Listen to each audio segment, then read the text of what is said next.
स्वतः विलासराव देशमुखांनी ते कॅन्सल करून मला 1,50,000 रुपयाचं पत्र दिलं।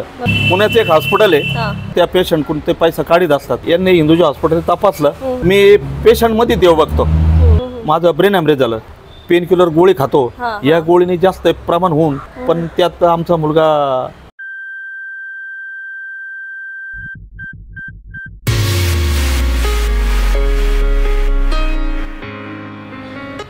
नमस्कार, मी रामेश्वरी आहेर। युवांगणमध्ये आपल्या सगळ्यांचं खूप स्वागत। आज मी अशा व्यक्तीशी गप्पा मारणार आहे, अशा व्यक्तीशी संवाद साधणार आहे जे खरं तर समाजसेवेपेक्षा विशेषतः आरोग्य सेवेमध्ये ते अनेक वर्ष कार्यरत आहेत। त्यांना त्यांच्या या अमूल्य कार्यासाठी, महत्त्वपूर्ण कार्यासाठी 300हून अधिक पुरस्कार मिळालेले आहेत। यामध्ये राज्य व राष्ट्रीय पुरस्कारासाठी देखील त्यांना सन्मानित करण्यात आलेलं आहे। तब्बल 600हून अधिक रुग्णांना, विशेषतः कॅन्सर रुग्णांना त्यांच्याकडून मदत झालेली आहे। ते अनेक अशा रुग्णांचा आधार बनलेले आहेत।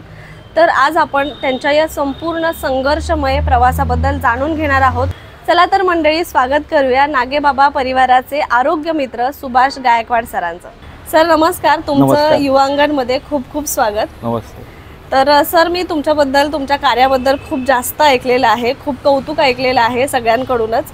तर मला पहिला प्रश्न तुम्हाला असा विचारायचा आहे की खरं तर लोक युजुअली म्हणजे असं असतं की जास्तीत जास्त आपल्याला उत्पन्न कुठे मिळेल असं क्षेत्र निवडतात, पण आरोग्य सेवा हे करणं खरं तर खूप मोठी गोष्ट आहे। तर तुम्ही हे क्षेत्र का निवडलं किंवा तुम्ही या प्रवासाला तुमची सुरुवात कशी झाली, काय सांगाल? मॅडम, माझा मुलगा LNT कंपनीमध्ये जॉईन झाल्यानंतर मी एक शेतकरी कुटुंबातील असल्यामुळे मला इथं राहायला यावं लागलं। मुंबईमध्ये घोडबंदर रोडला। तुम्ही कुठे सर? मी शिर्डीजवळ मॅडम, आमचं गाव आहे अहिल्यानगर जिल्ह्यामध्ये, श्रीरामपूर तालुका, निमगाव खरी म्हणून माझं गाव आहे। त्या गावामध्ये माझं शेती, गाडी, बैल सगळं होतं। परंतु मुलाला कॅन्सर डिटेक्ट झाल्यानंतर आम्हाला मुंबईत राहण्यासाठी यावं लागलं। कोणत्या वयामध्ये मुलाला कॅन्सर? मुलाचं वय साधारण 22-23 वर्ष होतं त्याला। आणि त्यानंतर मग आम्ही एकुलते एक मुलगा होता, आम्हाला इथं राहणं येणं गरजेचं होतं। मग आम्ही घोडबंदर रोडला माजी मुख्यमंत्री एकनाथ शिंदे साहेब यांच्या त्या परिसरामध्ये राहिलो। आणि बऱ्याचशा काळात नरेंद्र म्हस्के साहेब, राजेश नागपुरे साहेब यांच्या आमच्या भेटी व्हायच्या। आणि त्यामुळे त्यांचा एक ओळखीचा फायदा, स्वर्गीय जयंतराव ससाने यांच्या ओळखीचा फायदा, राधाकृष्ण विखे पाटील, बाळासाहेब थोरात साहेब, विलासराव देशमुख साहेब, असे अनेक मान्यवरांच्या मार्गदर्शनाखाली मी मदत कुठून मिळेल, कशी मिळेल याकरता प्रयत्न करत असताना, आणि 2 BHK फ्लॅट असल्यामुळं आम्ही त्या घरात तिघं राहत होतो। आणि कोणी यायचं, जायचं, राहायचं, तर त्यावेळेला अनेक मुली आल्या आणि त्यात त्या पोलीस भरतीला आल्या। मग त्यातली एक मुलगी म्हणे, मला तुमच्या मुलाबरोबर लग्न करायचं। तर मी म्हटलं, बाई माझ्या मुलाला कॅन्सर झालेला आहे आणि तू कशाला लग्न करते? ती म्हणे, मी जर उद्या दुसरं लग्न केलं आणि त्या मुलाला जर कॅन्सर झाला तर मग काय करायचं? मी म्हटलं, तो ॲक्सिडेंट ठरेल, तू आता चालत्या गाडी खाली उडी टाकू राहिले, तर हे बरोबर नाही आहे। ती ऐकायला तयार होईना। मी तिचे आई वडील, मामा मावशी काका सगळ्यांना समजून सांगून शेवटी त्यांचं कोर्टातून एक ॲफिडेविट वगैरे करून घेतलं आणि मग नंतर लग्न केलं। आता त्या मुलीचं एवढं त्याग असताना सुद्धा लग्न केलं, पण काही कारणास्तव मला 2010 साली माझं मानसिक टेन्शनमध्ये माझं ब्रेन हॅमरेज झालं आणि मी गावाकडे होतो। मला शिर्डीला आणण्यात आलं, माझ्या तोंडातून ब्लिडिंग चालू होतं आणि शिर्डीला ॲडमिट केलं। पण तिथं माझी नो गॅरंटी सांगितली। स्वर्गीय जयंतराव ससाने शिर्डी संस्थांचे अध्यक्ष होते आणि त्यांनी सांगितलं, आता यांचं काही खरं नाही। मुलगा रात्री मुंबईवरून हॉस्पिटल आला, तर त्यांनी सांगितलं मला घेऊन जायचं, पण आमचे 100-150 लोक होते। त्यांनी सांगितलं, नेऊ नको, रस्त्यात कशाला हाल करतो? मुलगा म्हणे, नाही म्हणे, फाशी देण्याच्या वेळची शेवटची इच्छा असते तशी माझी इच्छा आहे तर मला वडिलांना घेऊन जायचं, माशांची पण काही होऊ द्या। स्वर्गीय जयंतराव ससाने, संजयदादा ससाने, मग त्या ॲम्ब्युलन्स, डॉक्टर वगैरे सगळे बरोबर दिले। मला हिंदुजाला ॲडमिट केलं आणि मला घरचे नंतर सांगतात, तर 35व्या दिवशी माझा पाय हल्ला आणि मग सगळ्याला एक आधार आला का आता हे जगतील। त्यावेळेला BK मिश्रा आणि PP अशोक सर या डॉक्टरने खूप मोठं माझ्यासाठी योगदान देऊन, माझी खूप काळजी घेऊन मला 3 महिने ॲडमिट ठेवून आणि त्यातून मी परत बाहेर आलो। मग मुलगा म्हणे, आता तुम्हाला शेती करता येणार नाही, आपण शेती विकून टाकू आणि नगरला आपण बंगला घेऊ। मग आमची ती शेती विकली आणि आलेल्या पैशामध्ये आम्ही नगरला, अहमदनगरला म्हणजे अहिल्यानगरला आम्ही तिथं बंगला घेतला रॉ सिंग, वास्तुशांती करून रेंटवरती दिला. परंतु 2012 साली हे आपण जे पेनकिलर गोळी खातो या गोळीने जास्त प्रमाण होऊन मुलाच्या किडनी डॅमेज झाल्या आणि लिव्हरचा भाग खराब झाला. तर ॲडमिट वगैरे केलं मुलाला, पण त्यात आमचा मुलगा तो आम्हाला सोडून गेला आणि मग आम्ही गावाकडे घेऊन गेलो आणि सगळा विधी केला. आणि त्यानंतर आम्ही एक 6-7 महिने परत सुनबाई आम्ही मुंबईत राहिलो आणि सुनबाईला सांगितलं, बाई तू दुसरं लग्न कर, मूलबाळ नव्हतं काही, आम्ही आमचं गावाकडे जातो. आणि आम्ही गावाकडे निघून गेलो आणि मग साधारण 1 वर्षाचा एक खेडेगावमध्ये कार्यक्रम असतो तो वगैरे झाला. त्यावेळेस सुनबाई काही आली नाही. पण त्याच्यानंतर आम्ही 7-8 महिन्यांनी परत अहिल्यानगरला गेलो. त्यावेळेस तिथे गेल्यानंतर आम्हाला कळलं का जो आपण रॉ हाऊसिंग बंगला घेतला होता ते मुलाच्या आणि सुनाच्या नावाने घेतला होता, तर ते सुनबाईने विकला. आणि मग आम्ही त्याच्यातून एकदम नाराज झालो, मग आत्महत्येच्या विचारात गेलो. तर त्यावेळेला स्वर्गीय जयंतराव ससाने साहेबांना पण आजार झाला होता. त्यांनी मला बोलवलं आणि मला विचारलं, कॅन्सर झालेला माणूस किती दिवस जगू शकतो? मी म्हणलं, साहेब शरीराचा कॅन्सर झाला तर तो माणूस 50 वर्ष पण जगू शकतो, पण मनाचा कॅन्सर झाला तो माणूस कधी जाईल सांगता येत नाही. मला म्हणे तुम्ही असं का बोलता? तर मी म्हणलं, साहेब मला इन्कम काहीच नाही, मी कशाच्या आधारावर जगू? शेती नाही, काय इन्कम दुसरं काहीच नाही, मी काय करू म्हणलं. आणि माझं वय आज 55 वर्ष वय, मी काय करणार म्हणलं. तर ते म्हणे नाही म्हणे आपण काहीतरी करू म्हणे. आणि मग त्यांनी आमचे नागेबाव मल्टीचे चेअरमन कडूभाऊ काळे, तर त्यांची चर्चा झाली आणि कडूभाऊ काळे आमच्या घरी आले स्वतः आणि त्यांनी सांगितलं, मामा हा विचार तुम्ही डोक्यातून काढून टाका, आपल्याला तुम्हाला देवाने परत जीवदान दिलेलं आहे. मी एकदा 40 फूट पाण्यामध्ये विहिरीत पडलो, तुम्हाला पोहता पण येत नव्हतं आणि त्यात पण मला फक्त अशी एक तार असती, त्या तारेला धरून मी 1 तास राहिलो होतो आणि त्यातून मी वाचलो. परत परिणाम मधून पण वाचलो. त्यांनी आमचे चेअरमन कडूभाऊ काळे यांनी सांगितलं, तुम्हाला जर देवाने 2 वेळा जगवलं तर तुम्ही देवासाठीच काम करा. तर ते म्हटलं मी काय करू? ते म्हणे आमच्या बँकेच्या 65 शाखा आहे, सकाळी 9 ते रात्री 9 वाजेपर्यंत चालू असतात आणि 365 दिवस चालू असतात आणि तुम्ही आमच्याकडे या, आपण एक तुम्हाला जगवण्यासाठी बँकेचे उपक्रम चालू करू, तर गोरगरिबाला आर्थिक मदत करून देण्याचा. आणि मग ते काम माझ्यावर जबाबदारी सोपवले. मला म्हणे 6,000 रुपये मानधन देऊ. मी कामाला सुरुवात केली. आमच्या श्रीरामपूरमध्ये नागेव मल्टीस्टेट बँक आहे मेन रोडला साई सुपर मार्केटमध्ये, तिथं मी बसतो, तिथं कामाला सुरुवात केली. 6 महिन्यात मी 50 लाख रुपयावर पोहोचलो. म्हणजे सध्या तुम्ही मग तिथून काम करता? हे तिथून कामाला सुरुवात केली. आणि आमचे चेअरमन साहेब कडूभाऊ काळे मग यांनी आमच्या 65 बँका असल्यामुळं सगळ्या बँकेमध्ये माझ्या नावाचे पोस्टर लावले, कार्ड छापले आणि युट्यूबला वगैरे असं बऱ्याच मुलाखती झाल्या आणि त्यातून मला पुरस्कार मिळत गेले. एखाद्याचं 4 लाख बिल माफ करून दिलं. फक्त जाण्याचं भाडं पेशंटने खर्च करायचं. तुमचं 2 लाख बिल असू द्या, 4 लाख 10 लाख असू द्या, तर आपण ते बिल पूर्ण माफ करून द्यायचं. आणि कोणताही जातीचा भेदभाव नाही, काय नाही, ते जे खातील ते मी खातो, मला हेच पाहिजे, मला तेच पाहिजे, असं काही त्याच्यात बदल नाही. आणि त्या पेशंटला आपण अशा प्रकारे मदत मिळून देतो. ज्यावेळी तुम्हाला कळलं की तुमच्या मुलाला स्वतःच्या कॅन्सर आहे, तर तुम्ही त्यावेळी त्या परिस्थितीला कशा प्रकारे सामोरं गेलात? एक तर कॅन्सर झाल्यानंतर आम्हाला एकुलता एक मुलगा होता आणि आम्ही दोघं इतके त्यात घाबरून गेलो. आणि अशा वेळेस आम्हाला असं वाटायचं का डॉक्टरनी तपासल्यानंतर रिपोर्ट काय आला हे नातेवाईकांनी विचारावं. पण परिस्थिती आमच्यावर असेल, नातेवाईक त्यांना वाटते पैसे मागतील म्हणून ते आम्हाला फोनसुद्धा करत नव्हते. म्हणजे इतक्या भयान परिस्थितीतून आम्ही गेलो. आणि त्यावेळेला स्वर्गीय जयंतराव ससाने यांच्या मार्फत स्वर्गीय महाराष्ट्र राज्याचे माजी मुख्यमंत्री विलासराव देशमुख साहेब यांनी मला स्वतः कॅबिनमध्ये घेऊन, त्यावेळेला विखे पाटील होते, थोरात साहेब होते, यांच्या मदतीनं माझं फक्त 10,000 रुपयाचं एक जीवनदायी योजनेचं 10,000 रुपयाचं मला मिळाले होते. तर स्वतः विलासराव देशमुखांनी ते कॅन्सल करून मला 1,50,000 रुपयाचं पत्र दिलं आणि त्यामध्ये टाटा हॉस्पिटलला ती मला सगळ्यात जास्त मोठी मदत मिळाली. सर, आता तुम्ही आतापर्यंत जवळपास 300हून जास्त कॅन्सर रुग्णांना मदत केलेली आहे, तर त्या अशा वेळी तुम्ही त्यांच्याशी किंवा त्यांच्या परिवाराशी जेव्हा बोलताना, तर तेव्हा त्यांना त्या परिस्थितीशी कशा प्रकारे आपण सामना केला पाहिजे, तर काय सांगता तुम्ही?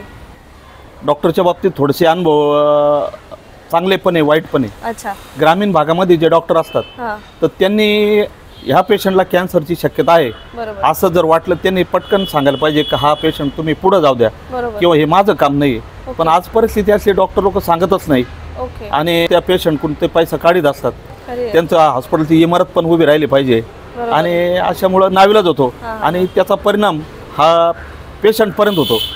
तर याची काळजी घेऊन त्यांनी पेशंट त्या डॉक्टरनी परत हा पुढं पाठवला पाहिजे आणि पुढं आल्यानंतर मग आपण जर त्यांनी सांगितलं हा कॅन्सर डिटेक्ट झाला, परंतु गावाकडे सध्या काय होतं, जर एखादी गाठ असेल तर गावाकडचे डॉक्टर ग्रामीण भागामधले किंवा ग्रामीण जिल्ह्यामधले डॉक्टर लोक डायरेक्ट ऑपरेशन करतात आणि नंतर सांगतात का तुमचं रिपोर्ट तपासायला पाठवला, रिपोर्ट आला आणि तो त्याच्यात कॅन्सरचा निघाला.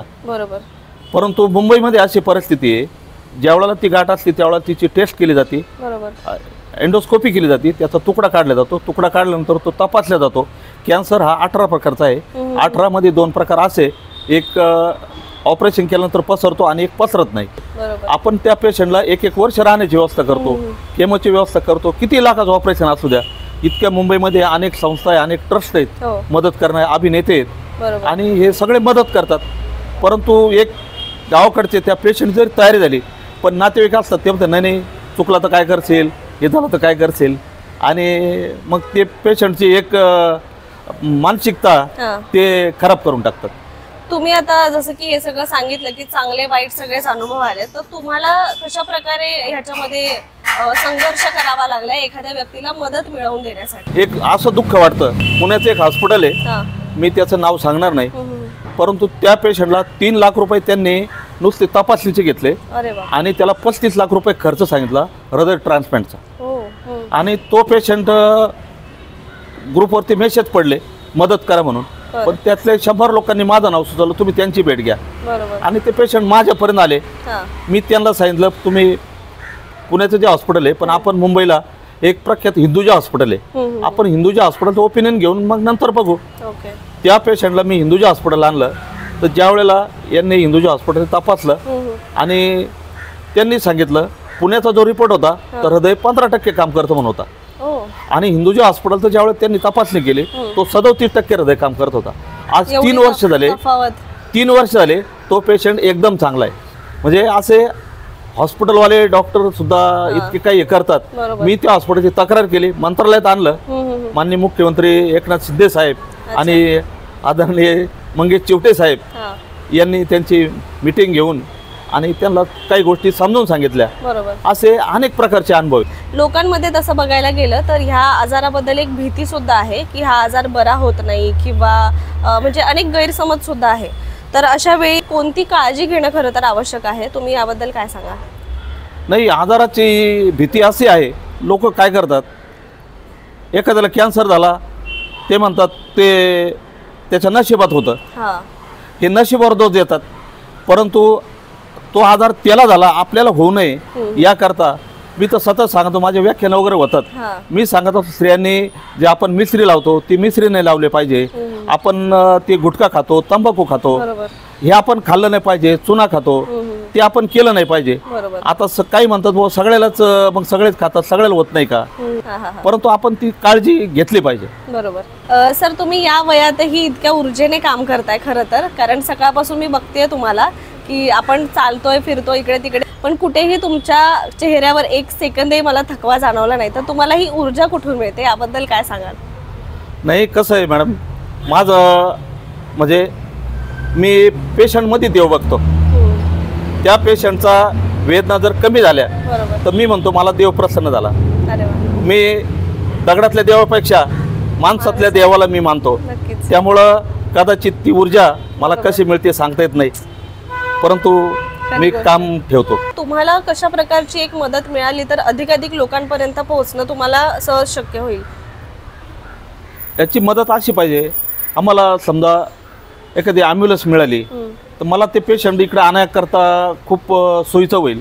आणि दुसरी गोष्ट, इथं राहण्याकरता काय होतं, रात्रभर प्रवास करायचा, सकाळी आंघोळ पण करता येत नाही आणि म्हणजे सगळ्याच गोष्टी सामना करावा लागतो. आणि ज्यावेळेला आपण गावाकडून पेशंट असतो त्या पेशंटची भावना असती गायकवाड मग तुम्ही काहीतरी खा, काहीतरी चहा घ्या, काहीतरी जेवण करा. पण मला असं वाटतं का इतक्याला म्हणून आपण रात्रभर प्रवास केला, खर्च करून आलो, परत आपला पेशंटची डॉक्टरपर्यंत आपण पोहोचलं पाहिजे, त्याचे उपचार झाले पाहिजे. आपण दररोज जेवतो, दररोज खातो, आणि मला हॉटेलमध्ये पाहिजे असं काही नाही. पेशंट डायरेक्ट सांगतो तुम्ही काय जे भाकरी आणाल ते मी खातो. मला अनेक पत्रकार विचारतात काय तुम्ही ते कसलं खाता, काय खाता. अरे ते जगतं तर मी जगू शकत नाही का? मला त्याचं काही वाटत नाही. मी ज्या दुःखातून गेलेलो आहे, तर हे दुःख इतर कोणावर येऊ नये एवढी फक्त माझी अपेक्षा आहे. आणि हे मला जगवलं तर हे आमचे नागेव चेअरमन कडवो काळे यांच्या नावाला कुठेही डाग लागू नये म्हणून या गोष्टी मी करतो. मी सकाळी उतरलो, परत मला जर शिर्डीवरून म्हटलं आपल्याला पेशंट घेऊन जायचं, मी लगेच त्या गाडीत बसतो. मला अजिबात थकवा येत नाही किंवा काही नाही, काहीच नाही. आणि सगळं जे माझं सहन करते ती माझी पत्नी सुनंदा गायकवाड. खरोखर मी तिचे आभारी आहे. अगदीच या प्रश्नाकडे खरंच आता वळणारच होते की तुम्ही खरं तर आता ह्या कामासाठी तुम्हाला बाहेर राहणं आहेच किंवा तुमचा प्रवास सतत चालू राहत असेल तर, आणि म्हणजे तुमचा मुलगा गेला त्यानंतर सुद्धा म्हणजे आतापर्यंत तुम्ही हा जो संघर्षमय प्रवास करत आला, ह्यामध्ये तुमच्या पत्नीचं तुम्हाला कसा आधार आहे, काय सांगाल? माझ्या पत्नीचं जेव्हा मुलगा गेला त्यावेळेपासून ती देवाच्या पण पाय पडत नाही. अरे बापरे. ती दररोज त्या मुलाच्या फोटोची पूजा करते. सगळे नातेवाईक वगैरे सांगून तिला थकले, ती ऐकत नाही. घरात जे असेल ते कोणाच्या घरात जात नाही, कोणाच्या पाहुण्याकडे जात नाही, आई वडील आणि मुलीच्या घरी जाते, बाकी कुठलंही काही नाही. आणि तिचं दुःख पाहून म्हणजे मी दिवसभर फिरतो पण रात्रंदिवस ती त्या दुःखात आहे. परंतु नावीलाज आहे, मी आता काही करू शकत. तिची जी मनस्थिती ती खूप वाईट अवस्थेत आहे. आणि मी इकडं फिरतो परंतु ज्यावेळेला आठवण येते त्यावेळेला परत मनात काळजी येते. परंतु ज्यांनी जगवलं आपल्याला, आपण लोकांकरता ते काम केलं पाहिजे. त्या पेशंटच्या वेदना कशा कमी होतील, त्याला 2 पैशाचा फायदा कसा होईल, एवढा फक्त मी हा विचार करतो आणि जगतोय फक्त. नक्कीच. सर म्हणजे आता जर समजा कोणत्या एखाद्या गरजू व्यक्तीला किंवा गरीबाला जर तुमच्यापर्यंत ह्या आजाराच्या संदर्भात जर तुमची मदत हवी असेल, तुमच्यापर्यंत पोहोचायचं असेल, तर यासाठी काय मार्ग आहे आणि ह्याच्यामधून त्यांना कशा प्रकारे मदत मिळू शकते, काय सांगाल? आता कसं आलं, माझं नाव खूप याच्यामध्ये पोहोचलं, त्यामुळे कोणाला जरी विचारलं तर कोणी सांगतो तुम्ही आरोग्यमित्र गायकवाड मामाई नागेव परिवाराचे, त्यांना तुम्ही भेटा. आणि मग ते माझ्या ऑफिसला येतात किंवा फोन करतात. मग आल्यानंतर आपण त्यांचा एक डिटेल फॉर्म भरून घेतो. मग पेशंट कोणत्या हॉस्पिटल अगोदर होता, परत आता तुमचं रेशन कार्ड कोणतं आहे आणि आपण कुठं जायला पाहिजे, सगळं ते फॉर्मवरती लिहून घेतो. त्याचे 2 मोबाईल नंबर घेतो, त्यांचं एखादं नातेवाईकाचं नाव घेतो किंवा तो पेशंट आपल्यापर्यंत कुणी पाठवला त्या व्यक्तीचं पण नाव घेतो. कारण परिस्थिती अशी होती, तो व्यक्ती आपल्याकडे पाठवतो, ज्याचं काम झाल्यानंतर त्या व्यक्तीला पण तो विसरतो, आम्हाला पण विसरतो. पण मी त्या व्यक्तीला परत फोन करतो, साहेब तुम्ही जे पेशंट पाठवलं होतं त्याचं 5 लाख रुपये बिल माफ करून दिलं का? आणि तो जो पाठवणार तो म्हणतो, अरे काय राव त्यांनी मला सांगितलं पण नाही. म्हणजे असे खूप उदाहरणं आहेत. पण आता हे बिल माफ होण्याकरता प्रथमतः त्या पेशंटकडं पिवळं किंवा केसरी रेशन कार्ड पाहिजे.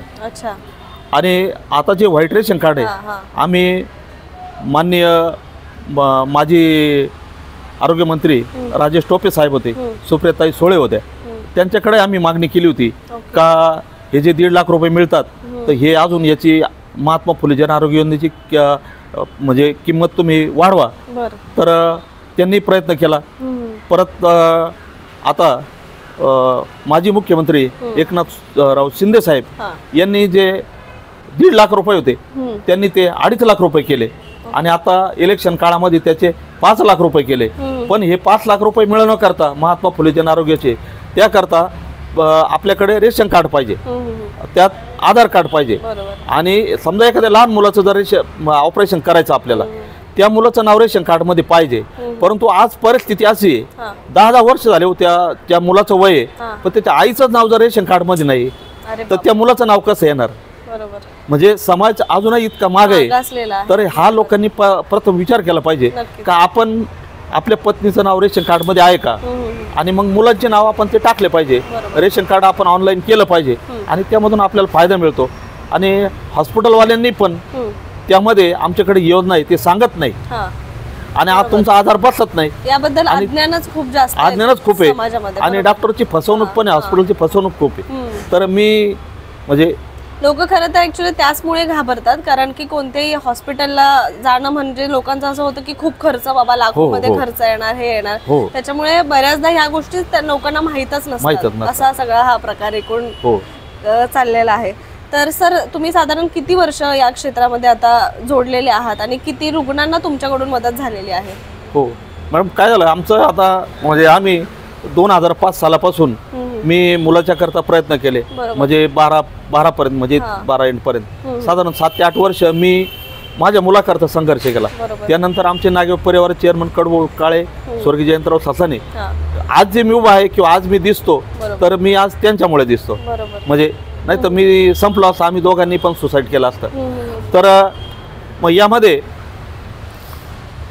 आमचे अनेक रुग्णमित्र आहेत. आदरणीय साडुलकर साहेब आहेत, धनंजय पवार साहेब आहेत, रमेश, म्हणजे असे आरोग्य मित्र भरपूर आहेत. आणि त्यांच्या मदतीनं, साडुलकर साहेबांच्या मदतीनं किंवा मदतीनं आम्हाला फार मंत्रालयामध्ये मीटिंग असतील आरोग्य विभागाच्या, तर ओमप्रकाश शेट्टे साहेब असतील, मंगेश चिवटे साहेब असतील, रामेश्वर नाईक साहेब असतील, फार यांच्यापर्यंत किंवा मंत्र्यापर्यंत आम्हाला आमच्या मित्रमंडळीच्या म्हणजे रुग्णमित्रांच्या वतीनं त्यांच्यापर्यंत पोहोचता आलं.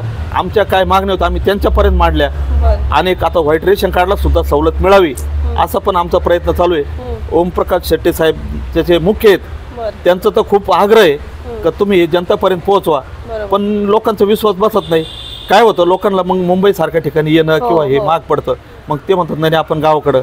आणि जे कॅन्सर पेशंट असतात साधारण मुंबईमध्ये, तर आपण त्या पेशंटला जर ब्लड कॅन्सर झाला असेल लहान मुलाला, त्याला कमीत कमी 15 लाख रुपये खर्च येतो. टाटा हॉस्पिटलला 1 वर्ष ट्रीटमेंट असते, तर आपण 1 वर्ष त्याची राहण्याची व्यवस्था करतो. आमचे मुंबईचे सगळे रुग्णमित्र आपल्याला मदत करतात. धर्मदाय संस्थेमधून हॉस्पिटलपर्यंत टाटा हॉस्पिटलची गाडी असते. परंतु एक समाजामध्ये काय भावना असते, नाही टाटा हॉस्पिटलला गर्दी फार आहे, ठीक आहे गर्दी आहे, तिथं चांगला आहे तिथं गर्दी असतेच ना. आणि एक लोकांची भावना आहे, जो डॉक्टर जास्त पैसे घेईल तो डॉक्टर चांगला. खरंय, अगदी खरं. आणि अशा या केसेसवर खरं तर खूप चित्रपट सुद्धा आलेले आहेत, ते आपण बघतो, पण त्यातून खरं तर लोकांनी शिकणं खूप गरजेचं आहे. सर, तुमच्या या एकूण या आरोग्य सेवेमध्ये तुम्ही जे योगदान दिलेलं आहे खूप महत्वाचं. खरं तर तुम्ही हे काम करताय, ह्या सगळ्यासाठी तुम्हाला अनेक पुरस्कार सुद्धा मिळालेत. मी असं ऐकलंय की 300हून अधिक पुरस्कार मिळाले, ज्याच्यामध्ये राज्य पुरस्कार, राष्ट्रीय पुरस्कार सुद्धा आहे. तर ह्या एकूण प्रवासाबद्दल काय सांगाल? एखाद्या रुग्णाला फायदा झाला, तो त्यांची एखादी कोणाची संस्था असेल किंवा काय असेल, त्यांनी सांगितलं, त्यांना अनुभव आला, आणि आपलं कुठलंही कमिशन घेत नसल्यामुळं एक लोकांपर्यंत, जास्त लोकांपर्यंत आपण पोहोचतो. प्रामाणिकपणाने काम करतो, रात्रंदिवस पळत असतो, पेशंटमध्ये आपण देव मानतो. आणि पुरस्कार मिळत गेले, आणि मग मला पुण्यामध्ये मिळाले, कोल्हापूरला मिळाले, मुंबईमध्ये मिळाले, पालघरला मिळाले, अनेक ठिकाणी पुरस्कार मिळाले. गोव्यामध्ये मला 6 पुरस्कार मिळाले, मला कर्नाटकमध्ये मला 3 पुरस्कार मिळाले. योगाचं माझं नाव सुभाष आहे. तर यासाठी आता महाराष्ट्रात नाही तर महाराष्ट्र बाहेर सुद्धा ह्या कामाबद्दल पोहोचलं जात आहे. हो, माझं नाव सुभाष असल्यामुळं मला ओरिसामध्ये सुभाषचंद्र बोस जयंतीच्या दिवशी तिथले आमचे एक साई भक्त होते, तर त्यांनी मला सुभाष तुमचं नाव असलं सुभाषचंद्र नावाने पुरस्कार द्यायचे, तुम्ही प्रमुख पाहुणे पाहिजे. मला 2 वेळा तिथं त्यांनी आमंत्रित केलं आणि 2 वेळा तिथे माझे पुरस्कार दिले. परंतु मला एक खंत अशी वाटते, मी एवढं काम करूनही माझी फाईल बाबासाहेब आंबेडकर पुरस्कार मिळण्याकरता फाईल होती माझी. कसं पेशंटला त्यामध्ये एसटी आणि रेल्वे फ्रीमध्ये असते. बाबासाहेब आंबेडकर पुरस्कार जर मिळाला तर त्या पेशंटला जाण्याचा खर्च लागू नये, मला पण लागणार नाही. म्हणून माझी अपेक्षा होती मला तो पुरस्कार मिळाला. माझी गेल्या वर्षी मी फाईल पण दिली होती. माझी मुंबईपर्यंत जाईपर्यंत फाईल 1 नंबरला होती, परंतु मुंबईमध्ये अचानक काय झालं, माझा पुरस्कार कॅन्सल झाला. ज्याचं काही काम नाही त्याला पुरस्कार देण्यात आला आमच्या श्रीरामपूरमध्ये. तर माझी अशी विनंती या निमित्ताने सरकारला का केंद्र सरकारला पण माझ्या कामाची दखल घ्या, माझ्या कामाची चौकशी करा आणि मला शासनाचे पुरस्कार द्यावेत, म्हणजे माझी राहण्याची सोय होईल, गेस्ट हाऊस किंवा काही असेल, आणि पेशंटला पण त्यामुळे त्याचा फायदा होईल. तुम्ही आता जो उल्लेख केला की राहण्याची सोय, मी इथे प्रेक्षकांना सुद्धा सांगू इच्छिते की मी आज मुलाखतीच्या निमित्ताने सरांना भेटले. मी सरांची राहण्याचं ठिकाण बघून आलेले आहे. मी आता आमचे जे कॅमेरामन आहे आदिनाथ आहे त्यांच्याशी सुद्धा याबद्दल बोलले की ग्रामीण भागातून आलेल्या या माणसाला, जी व्यक्ती खरं तर इतकी मोठं काम करते, आरोग्य सेवेमध्ये इतकं मोठं कार्य करते, पण त्या व्यक्तीची राहण्याची जागा जर आज तुम्ही बघितली असती तर खरंच सर ज्या प्रकारे तुम्ही बोललात खरंच वाईट वाटलं ते पाहून की अशा पद्धतीने एखाद्या या व्यक्तीला वागणूक दिली जाते असं म्हणू शकतो. ती व्यक्ती इतकी साधी आहे की ती एका शब्दानेही बोलणार नाही. मात्र खरं तर आपण खरंच या गोष्टीची दखल घेतली पाहिजे की अशा व्यक्तींना त्या प्रकारेच चांगल्या पद्धतीची वागणूक मिळणं खूप जास्त गरजेचं आहे. त्यांच्या कामाला बघून आपण खरं तर त्यांच्याबद्दल आदर जो आहे तो त्याप्रती व्यक्त करणं खूप गरजेचं आहे असं मी नक्की या ठिकाणी सांगेल. आणि आज सुद्धा सर तुम्हाला या ठिकाणी पुरस्कार जाहीर होतं, तर मला खरंच मगाशी खूप वाईट वाटलं तुमची ती जागा बघून, ते हॉटेल बघून की अशा पद्धतीने मुंबईमध्ये खरं तर असं तुम्हाला वागणूक मिळते. त्याबद्दल मी खरं तर तुमची माफी मागेल या संपूर्ण गोष्टीसाठी. ठीक आहे, आपण पुढच्या प्रश्नाकडे वळूया. सर तुमच्याबद्दल उल्लेख करताना नागेबाबा ट्रस्टचे आरोग्य मित्र अशा पद्धतीने उल्लेख केला जातो, बरोबर? तर त्या संस्थेबद्दल जरा संपूर्ण एक माहिती द्या ना. नागेबाबा परिवार म्हणजे नागेबाबा मल्टी स्टेट पतसंस्था बँक, तर इथे चेअरमन आदरणीय कडभाऊ काळे हे अगदी एक गरीब व्यक्ती होता. त्यांनी साधा एक मंडप व्यवसाय आणि स्वयंपाकाचा व्यवसाय सुरू केला, परंतु त्यांना कोणतेही पतसंस्था कर्ज देत नव्हते. म्हणून त्यांनी एक 5-7 मित्र म्हणून 2-2 हजार रुपये गोळा करून एक 5-25 हजार रुपये गोळा केले आणि त्यातून एक नागेबाबा मल्टीस्टेट मध्ये तिथं आमचं नागेबाबा देवस्थान आहे. कोणत्या एरियामध्ये? ते अहिल्यानगर जिल्ह्यामध्ये नेवासा तालुक्यामध्ये. तर तिथं ते देवस्थान आहे. ते देवस्थान जागृत आहे. तर ते देवस्थान असं आहे का जे नागेबाबा एक ऋषी होते, तर त्यांनी एक व्यक्ती त्या गाईला मारत होता. त्याला विचारलं का मारतोय गाईला? त्यांनी सांगितलं इथं आंब्याचं झाड होतं ते खाल्लं तिनं.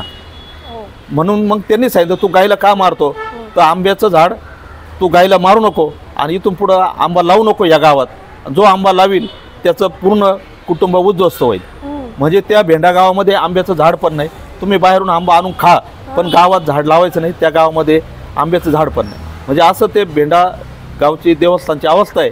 आणि आमचे ते नागेबाबा एकदम अगदी म्हणजे जागृत देवस्थान आहे. तर ते कडवू आमचे काळे चेअरमन साहेब यांनी मग पतसंस्था स्थापन केली आणि तिची वाटचाल इतकी होत गेली. आज 65 शाखा आहे.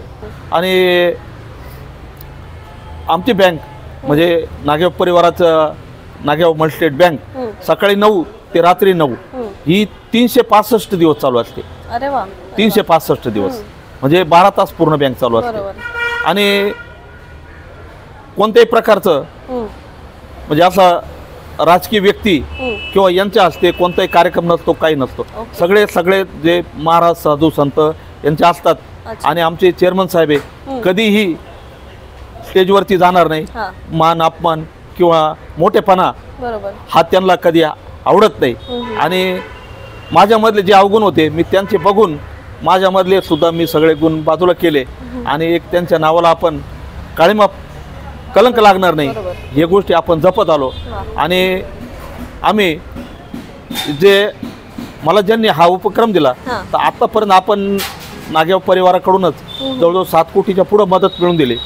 मग ज्यांचे असे वाढदिवस असतात किंवा जे दान देणारे व्यक्ती असतात त्या व्यक्ती अशा संस्थेला दान देतात.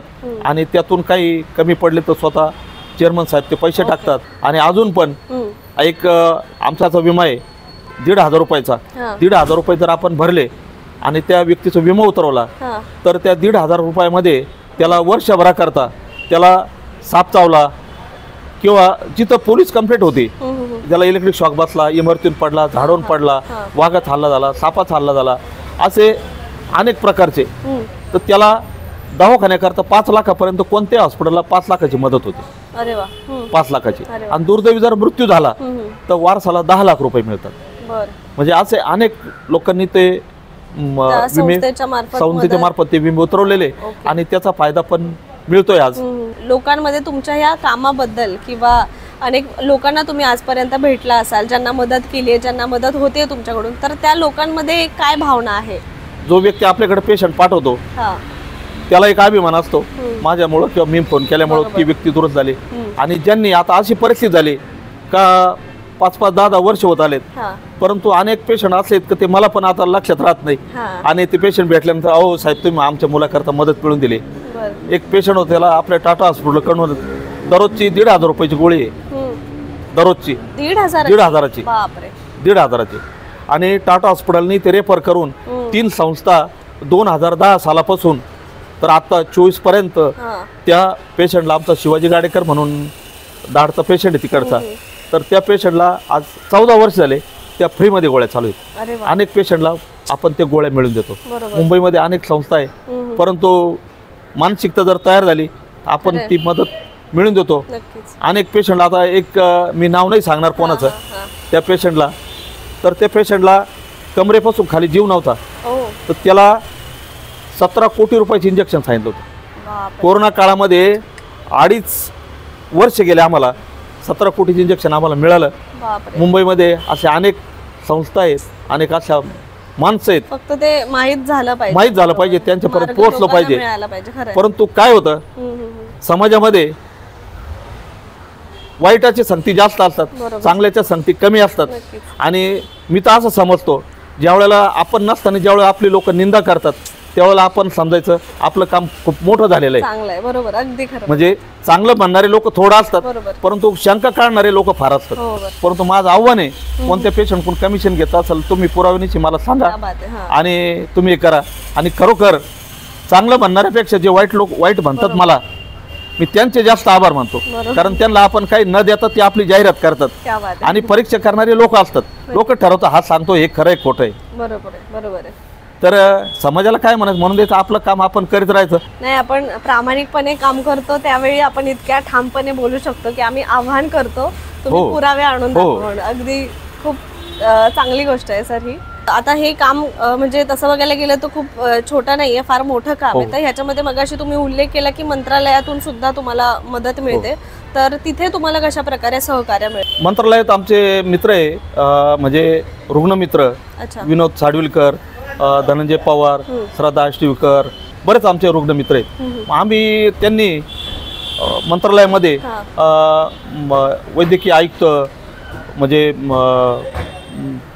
सुधाकर शिंदे साहेब, किंवा आयुष्यमान भारतचे ओमप्रकाश शेट्टी साहेब, किंवा महात्मा फुले जन आरोग्य योजनेचे किंवा मुख्यमंत्री सहायता निधीचे मंगेश चिवटे साहेब, आणि आता रामेश्वर नाईक साहेब, यांच्या सगळ्यांच्या आमच्या मीटिंग होऊन परत यशवंतराव चव्हाण सभागृहाला ज्यावेळेस सुप्रियाताई सुळे, राजेश टोपे साहेब, म्हणजे सगळे मंत्रालयात बोलवतात आणि आमची मीटिंग घेतात, तुमच्या अडचणी काय वगैरे काय. शिर्डी संस्थांचे, शिर्डी मतदारसंघाचे खासदार सदाशिवराव लोखंडे, नामदार विखे पाटील साहेब, बाळासाहेब थोरात साहेब यांनी आम्हाला विशेष प्रयत्न करून आणि आम्हाला नार्वेकर साहेबापर्यंत, आम्हाला नामदार साहेबापर्यंत आम्हाला तिथं नेलं त्यांनी. आणि आम्हाला हे जे पुस्तक आहे संस्था भेट चर्चा थेट, हे पुस्तकाचं प्रकाशन त्यांच्या हस्ते झालं. आणि खरोखर एक आनंद, म्हणजे मी एक साधा व्यक्ती हा त्यांच्यापर्यंत पोहोचणं म्हणजे साधी गोष्ट नाही. मुख्यमंत्री, माजी मुख्यमंत्री शिंदे साहेबापर्यंत, नामदार श्रीकांत शिंदे साहेब खासदार त्यांच्यापर्यंत, आमच्या श्रीरामपूरमधील एक पेशंट, त्यांनी गुलाम गौस त्या मुलाचं नाव होतं, त्याला हात आणि पाय बसवला, त्याचा पाय ॲक्सिडेंटमध्ये म्हणजे तारीचा शॉक बसून गेला होता, त्याला आर्थिक मदत मिळून दिली आणि त्याला हातपाय बसवला. आणि खासदार श्रीकांत शिंदे साहेबांनी त्या मुलाला विचारलं तुला आता हात आणि पाय बसवला काय करणार, तर तो म्हणे मला डॉक्टर व्हायचं. तर ते म्हणे तू पैसे कमवणार. तो मुलगा रडायला लागला, त्याने सांगितलं नाही म्हणे मला गरिबाची सेवा करायची. शिंदे साहेबांना पण त्याचं, श्रीकांत साहेबांना दुःख झालं आणि त्या मुलाचं शिक्षण मी करतो म्हणे, त्या मुलाला त्यांनी दत्तक घेतलं. आणि खूपही त्या मुलाचा, आजही त्या कुटुंबाचा माझ्यामुळं त्यांच्यापर्यंत संपर्क आला आणि त्यांच्यामुळं आज आपण म्हणजे तो मुलगा एकदम सुखात आहे, काही अडचण नाही, काही नाही. खरोखर शिंदे साहेबांचे, श्रीकांत शिंदे साहेबांचे मी आभार मानतो. सर आपण आता शेवटाकडे आलोय, तर खरं तर तुमचं हे काम खूप जास्त कौतुकास्पद आहे. आपण खरं तर जितकं बोलावं, जितकं कौतुक करावं तितकं कमीच आहे.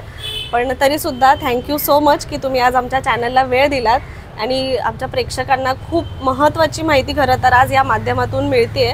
आणि तुमची संपूर्ण माहिती, तुमच्या ट्रस्टची माहिती मी या व्हिडिओच्या डिस्क्रिप्शनमध्ये टाकणार आहे, म्हणजे जेणेकरून ज्या कोणत्या गरजू लोकांपर्यंत हा व्हिडिओ पोहोचेल तर ते नक्कीच तुम्हाला संपर्क करून त्यांना नक्कीच या गोष्टीतून फायदा होईल. आणि तुम्ही आम्हाला वेळ दिल्याबद्दल तुमचे खूप खूप आभार आणि खूप धन्यवाद. तुम्ही वेळ दिला त्याबद्दल धन्यवाद. Thank you so much.